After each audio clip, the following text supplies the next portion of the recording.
Yoga day కోసం విశాఖ సాగర్ తీరం ముస్తాబైంది. ఈరోజు సాయంత్రం ప్రధాని మోదీ విశాఖకు వస్తున్నారు. ఐఎన్ఎస్ డేగా పరిసర ప్రాంతాలను నిఘా పెంచారు. యోగాంధ్రి కార్యక్రమం ప్రభుత్వం ప్రతిష్టాత్మకంగా తీసుకుంది. 12,000 మంది సిబ్బందితో నగరంలో పోలీసు బందోబస్తు ఏర్పాటు చేశారు. రేపు 5 లక్షల మందితో యోగా నిర్వహించేలా అధికారులు ఏర్పాట్లు చేశారు. విశాఖ వేదికగా యోగాంధ్రతో గిన్నిస్ రికార్డు నెలకొల్పేందుకు ప్రభుత్వం ప్రయత్నాలు చేస్తోంది.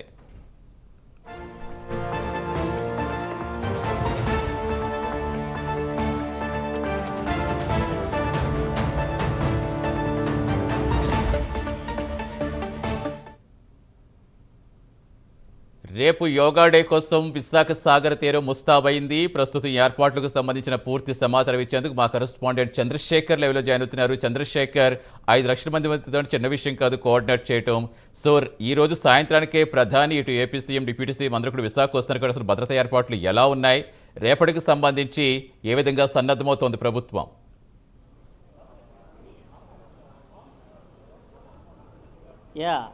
Good morning Satish. చూసుకుంటే రేపు జరిగేటటువంటి అంతర్జాతీయ 11వ యోగా దినోత్సవ వేడుకలు ఏవైతే ఉన్నాయో, యోగా దినోత్సవ వేడుకల్లో భాగంగా కూడా యోగాంధ్ర వేడుకలైతే విశాఖ సాగర్ తీరంలో జరగనున్నాయి. ఈ నేపథ్యంలో విశాఖ ఆర్కే బీచ్ నుంచి పూర్తిగా భీమిల్ బీచ్ వరకు కూడా ఉన్నటువంటి రహదారి ఏదైతే ఉందో, రహదారిలో యోగాసనాలకు సంబంధించినటువంటి ఏర్పాట్లు కూడా ఇప్పటికే అధికారులు అయితే పూర్తి చేశారు. అయితే ఈరోజు సాయంత్రానికి విశాఖకు రానున్నటువంటి దేశ ప్రధాని నరేంద్ర మోడీ ఈ నేపథ్యంలో దీనికి సంబంధించినటువంటి ఆయన్ని రిసీవ్ చేసుకున్నందుకు కాస్త తొందరగానే రాష్ట్ర ముఖ్యమంత్రి కూడా చంద్రబాబు నాయుడు కూడా రానున్నారు. ఈ నేపథ్యంలో ముఖ్యమంత్రి, ఉప ముఖ్యమంత్రితో పాటు పెద్ద ఎత్తున కూడా మంత్రులు కూడా పాల్గొనేటటువంటి అవకాశం ఉంది. దీనికి సంబంధించినటువంటి భద్రతాపరమైనటువంటి ఏర్పాట్ల విషయంలో పోలీసులు కూడా గట్టి నిఘానైతే ఏర్పాటు చేశారని చెప్పుకోవాలి. దాదాపు 12,000 మంది సిబ్బందితో కూడా ఏర్పాట్లు అయితే చేసిన పరిస్థితి కనిపిస్తుంది. ముఖ్యంగా చూసుకుంటే ఐఎన్ఎస్ డేగా నుంచి ఐఎన్ఎస్ సర్కార్ వరకు, అలాగే ఐఎన్ఎస్ సర్కార్ నుంచి ఆర్కే బీచ్ వరకు ఉన్నటువంటి రహదారులు ఏవైతే ఉంటాయో ఇవన్నీ కూడా పూర్తిగా పోలీసు వలయంలో, భద్రతా వలయంలో ఉన్నటువంటి పరిస్థితి కనిపిస్తుంది. నేపథ్యంలో ఏదైతే ఆర్కే బీచ్ వద్ద ఉన్నటువంటి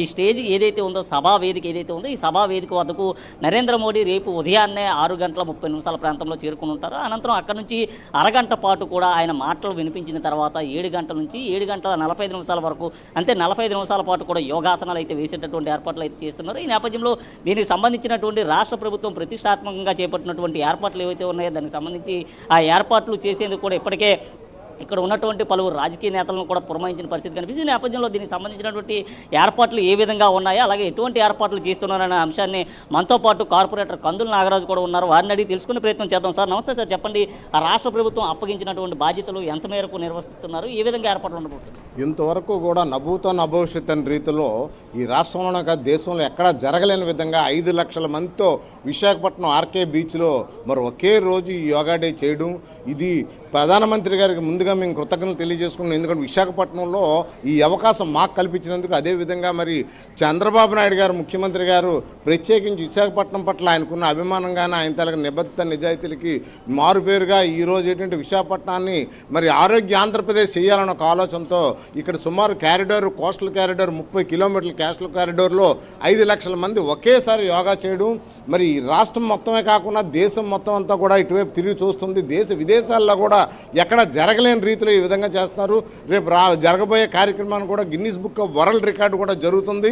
వచ్చిన ప్రతి ఒక్కరికి కూడా బ్రహ్మాండమైన ఏర్పాట్లు చేసి అందరూ వచ్చినటువంటి నాయకులకు కానీ, అటు ముఖ్యమంత్రి గారు కానీ, ప్రధానమంత్రి గారికి కానీ, ఉప ముఖ్యమంత్రి గారు, మరి పవన్ కళ్యాణ్ గారికి అందరికీ కూడా స్వాగతం పలుకుతూ, అదేవిధంగా వచ్చినటువంటి యోగా చేస్తున్నటువంటి వాళ్ళందరికీ కూడా, వచ్చిన ప్రతి ఒక్కరికి కూడా, వచ్చే వాళ్ళకి వెళ్ళే వాళ్ళు కూడా ఏ విధమైన ఇబ్బంది లేకుండా వాటర్ కానీ, గ్లూకోజ్ కానీ, బ్రేక్ఫాస్ట్ కానీ, స్నాక్స్ కానీ ఇస్తూ, మరి వాళ్ళు వచ్చిన వాళ్ళందరూ లేడీస్ కానీ, జెంట్స్ కానీ, పెద్ద వయసు చిన్న తేడా లేకుండా రేపు కాలేజీలు, స్కూళ్ళు కూడా హాలిడే ఇవ్వడం జరిగింది. చెప్పండి, కూటమి ప్రభుత్వం ఏర్పడిన తర్వాత ఏడాది కాల పాలనలోనే రాష్ట్ర వ్యాప్తంగా ఉన్నటువంటి ప్రాంతాల్లో ఇప్పటికే నరేంద్ర మోడీ 3వసారి అయితే రానున్నారు. దీన్ని ఏ విధంగా చూసుకోవచ్చు?